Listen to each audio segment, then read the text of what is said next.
Salam and hello everyone. Here we are less than 30 days before Ramadan officially starts. We are in the month of Shaban, and today I will discuss all new tips and recommendations on how you and I can prepare for a successful Ramadan, inshallah. Before I begin, I want to let you all know that I also released a 90 and 60-day Ramadan prep video, and in these videos I provided some tips for athletes, students, employed individuals who want to take off the last 10 days for itikaf or even for Eid. All of these tips are for managing your fast while navigating your day-to-day responsibilities, so inshallah they'll be beneficial for you. They may also be applicable to you as well, even if this is the first time you're watching one of my videos. So after this video, be sure to check out those, and perhaps there is some information in those videos that can help you during your Ramadan journey, inshallah. Let's jump into this video on Ramadan preparation with less than 30 days to go. Bismillah. The first is food prep. Although we abstain from food and drinking during the daylight hours, food can become a very big deal when it is time for iftar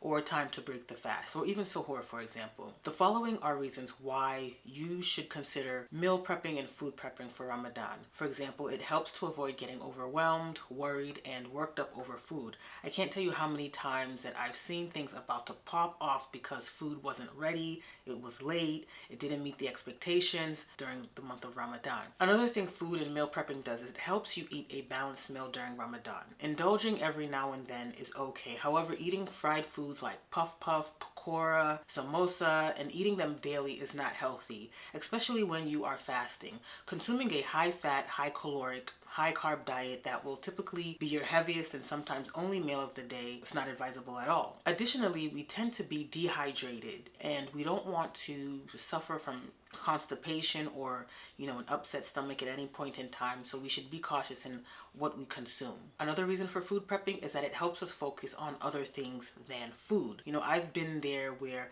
I've been prepping food every day during Ramadan, and it was very time consuming. It did not make me happy at all, and we should all have the opportunity to spend time in prayer or in reflection during the holy month of Ramadan. Depending on your schedule, go to your local grocery store and stock up on enough fresh fruits, veggies, and healthy items needed for your meals. Be sure not to overindulge, as food wastage is a big issue for some of us during the holy month of Ramadan.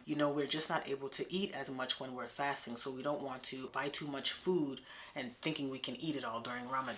Moving on to the second tip on our list. So this is for the sisters who intend to complete the Qur'an during Ramadan. If your goal is to complete at least one full reading of the Qur'an during the holy month of Ramadan, and you will miss a few days of fasting and a few days of reading the Qur'an due to your menstrual cycle, then it is advisable for you to start reading the Qur'an a few days before the month of Ramadan. If you generally complete 1 juz per day and you miss 5 days of reading, then you will want to read those 5 juz during the month of Shaban. Factor in the days you will miss from your menstrual cycle. The third tip on our list is to set up a prayer schedule. For Tarawih, ask yourself, how many days can you realistically make it to the mosque? Perhaps you will set your weekends, including Fridays, as dedicated time. Also, ask yourself, what about Tahajjud and Qiyam? If you are already in the habit of waking up, alhamdulillah. If not, you may want to try now so that you give your body and mind a chance to adjust to the change of waking up for additional prayers. And then for the last 10 days, do you have a plan for spending this time in prayer? For myself, I spend my even nights, so the 22nd, 24th, and so on, tuning into Yaqeen Institute's lectures, and I spend my odd nights in a more personalized prayer. So this is something you should think about, and also ask sisters who you are familiar with if they have a group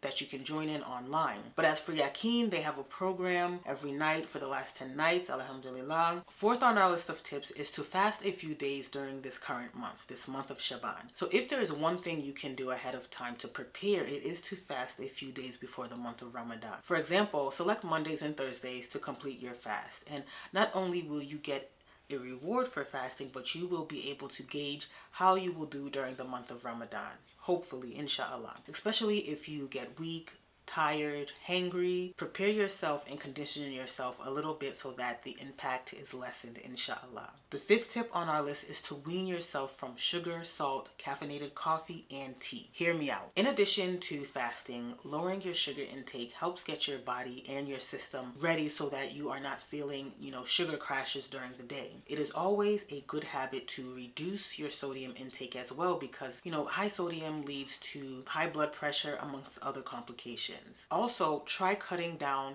your caffeine intake, whether it be tea or coffee. The goal is to reduce these items that can trigger withdrawal symptoms and cravings. One of the biggest complaints from coffee drinkers is headaches. The absence of caffeine can cause both immediate headaches and migraines. I think migraines may be more common during Ramadan for those who typically drink coffee, or caffeine. So it is advisable for you to wean. So cut down first the number of cups you drink, then cut down the number of days you drink, and eventually you should have been able to cut out coffee or tea or caffeinated coffee or tea altogether. Easier said than done. May Allah subhanahu wa ta'ala make it easy on you, inshallah. Last but not least on our list, please decorate and get excited, for Ramadan will soon be here. It doesn't have to be elaborate if that is not within your budget, but perhaps clean up your home, set up a prayer space, buy a few candles, buy some flowers, clean out your fridge, and start this month with a clear mind and space. It may help you focus on your prayers. And also get your kids excited and involved and have them participate by decorating. Teach them that Ramadan is a special month for us to get excited about and worship in special ways and come together as a family and as a community, as an ummah. I also want to let you know that I am currently releasing daily shorts on how to prepare for Ramadan called Ramadan Prep, 30 Ways in 30 Days. So check out this playlist when you have a moment. Thank you for watching and see you in the next video, inshallah. Ma salam.